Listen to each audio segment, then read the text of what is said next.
Hey guys, before we get started, I just wanted to say that we have a gaming channel and an anime channel, Mystical Gaming and MysticSage. If you like gaming, go check out Mystical Gaming, and go check out MysticSage if you like anime content. Links will be in the description below and in the iCards above.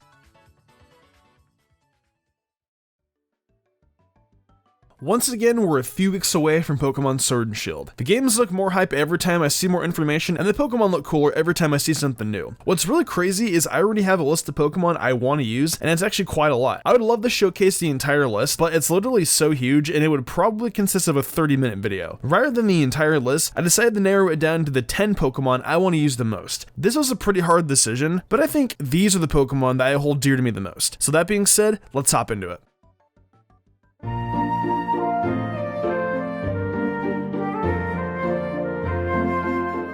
At first I was Team Grookey, then I went over to Team Sobble, and now I'm Team Scorebunny. It's crazy to think I've literally gone to all the starters and even back to Sobble twice. I think this time though, Scorebunny is going to be my final choice. I've only ever chosen the Fire Starter on my first playthrough once, and that was on Black 2, where I chose Emboar. Scorebunny seems to show a lot of promise, and on top of that, rabbits are pretty cute, I'm not gonna lie. For a final evolution, I don't know what it's going to turn into, but I guess we'll just have to wait and see. For all I know, it could turn into Big Chungus, and I'm not gonna lie, I think I'd be pretty cool with that. As far as the typing goes, I'm hoping for Fire Electric. However, there are a lot of people speculating it'll be Fire and Fighting, which honestly would be kinda but we haven't had a Fire Fighting since Generation 5, so I guess it's not that bad. I haven't been a huge fan of the previous 3 Fire Pokemon final evolutions, so I really want to give Scorebunny a shot. I want to gamble on Scorebunny actually having a semi-decent design. I will say though, before I end Scorebunny so no one really gets mad at me as much, I have started to lighten up with Incineroar a bit. Smash changed it for me. It's not that bad of a mon, but I'm still really not a humongous fan of it. I will say though, it's not bad. It's a decent Pokemon.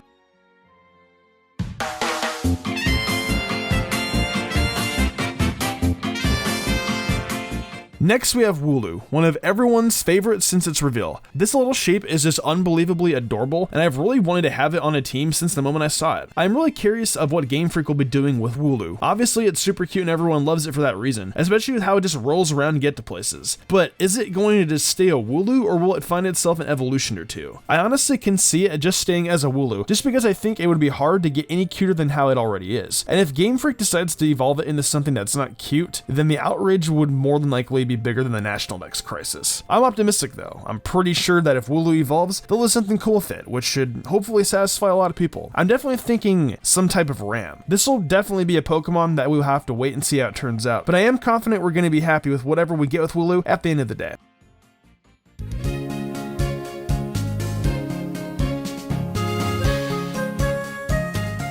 Oh man, there was no way that Obstagoon was missing this list. When I saw that regional variants were coming out, I flipped out from the excitement. Then when I saw that it wasn't going to be Generation 1 Pokemon this time around with Galarian, Zigzagoon, and Lionune, I got even more hype thinking about the possibilities. But nothing could have prepared me for the fact that some Galarian Pokemon would be getting exclusive evolutions. That just blew my mind. Now of course we have gotten cross-gen evolutions before, but nothing quite like this. I mean, just look at this thing. We went from a little badger to crazy Gene Simmons looking badger on 2 legs. Normally I'm against quadrupeds being on 2 legs in their evolutions, but I have made an exception for Obstagoon simply because of how cool it looks and because I could have never pictured this thing existing. I know Dark and Normal is a pretty bad type combination, being 4 times weak to fighting, but I think it will have its uses, having its own dark type counter attacking move, as well as having the reckless ability to do some major damage with recoil moves. This thing is the very definition of a glass cannon, and I could actually picture it getting quite a lot of play if it gets solid stat distributions. Either way, I'm really thinking it'll be a nice diverse member to many teams, so unless something cooler gets revealed before release, Obstagoon might be a shoe-in for my Pokemon Shield playthrough.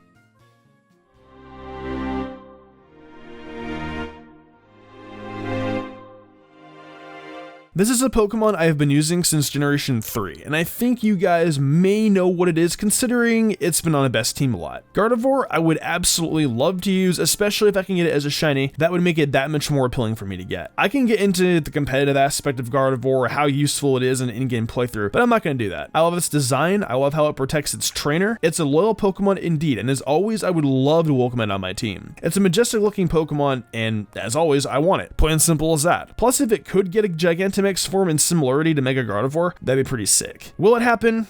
No. But hey, I'm a dream about it.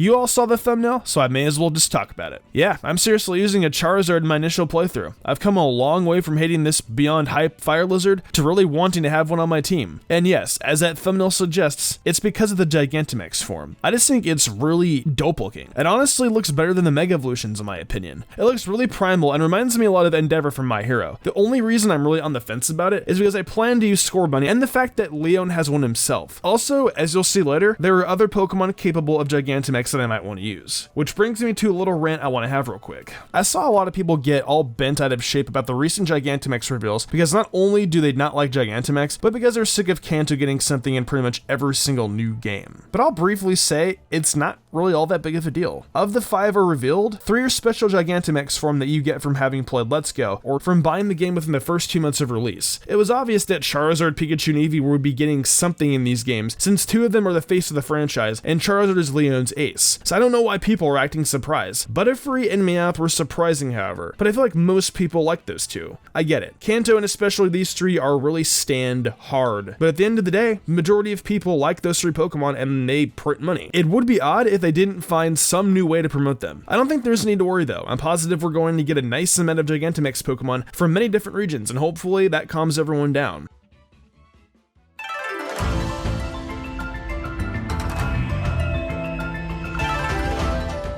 Oh my god, I have so many options to pick with Alcremie. I will tell you guys, I used to really despise any inanimate object Pokemon or any Pokemon based on food. Pokemon like Vanillix, Slurpuff, Swirlix, and I hate myself so much for disliking this Pokemon because now those are some of my favorite Pokemon. I was one of those guys who said Generation 5 had lazy design Pokemon and most of the decks would suck. I was a dumbhead back then and I've learned my lesson because now we have Alcremie, a genuinely adorable Pokemon. I love it a lot and still can't decide on what flavor I want to have on my team. The blue one looks cool, so maybe I'll pick that one. If there are any other Alcremie fans out there, let me know what flavor you guys would want to have on your team. That's what I meant to say. Also, one thing I wonder is if all those forms will have the same shiny form or somewhat different ones. I guess we'll just have to see. Either way, I love food-based Pokemon and they make me happy.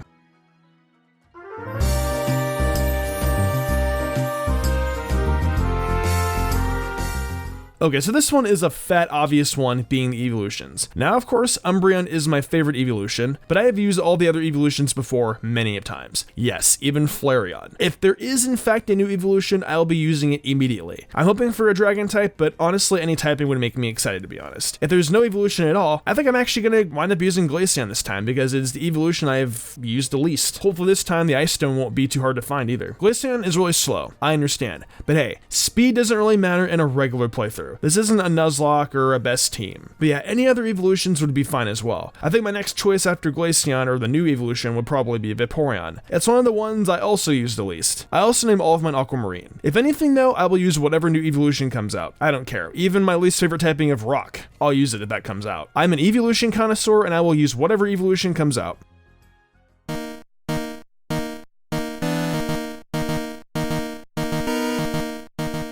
Next, we have another Pokemon I've been raving about. Korbinite. Don't get mad at me for that. I think that's a pretty clever play on words. Anyways, Korbinite is such an obvious choice for almost anyone to potentially use in their team. To me, it's pretty obvious that this thing's pre-evolution will be our early bird Pokemon, which we really don't need to use anymore, considering HMs are gone. But it'll still be a Pokemon we see early on, so it's only natural we'll all want to catch it. And since we know how cool it'll look once it's fully evolved, the amazing typing it has, and the possibility of getting one capable of Gigantamax, there's just so much going right for Korbinite that I can't see many Pokemon edging it out for a spot on my team. A nickname I would have for mine would definitely be either Itachi from Naruto, or if it was a female, Raven because of Teen Titans. I know not the most original names, but what can I say? I like it.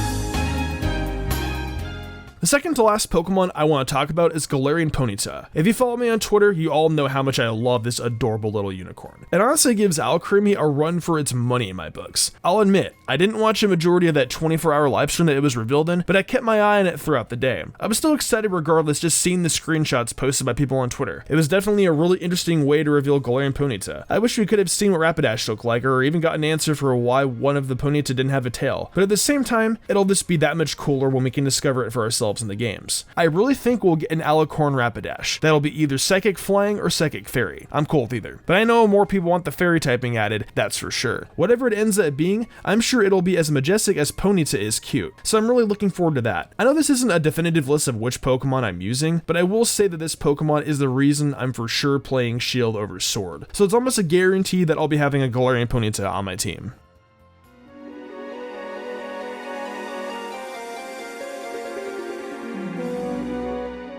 Finally, after so many years and neglect, one of my favorite Pokemon got some kind of form. Though I would have preferred a Galarian form or Mega Evolution, I'm not gonna lie, I'm still hyped for freaking Butterfree. I was ecstatic for it. In fact, I nearly jumped when I saw it. Now I understand I didn't show a reaction. Well, I didn't feel like waking up at 6 o'clock in the morning, so sorry. But I still saw the trailer and it was super awesome. Butters still got some incredible spotlight and love. The Gigantamax form for it as well just looks amazing. If Butterfree would have gotten a Mega back in the day, this is very close to how I would have wanted it to look. The wings, the kind of vibes it gives off, everything captured in one giant Butterball. I've always loved Butterfree and still will continue to, but this is a new face for Butterfree. I'm glad Game Freak finally did some justice for it, so thank you for that.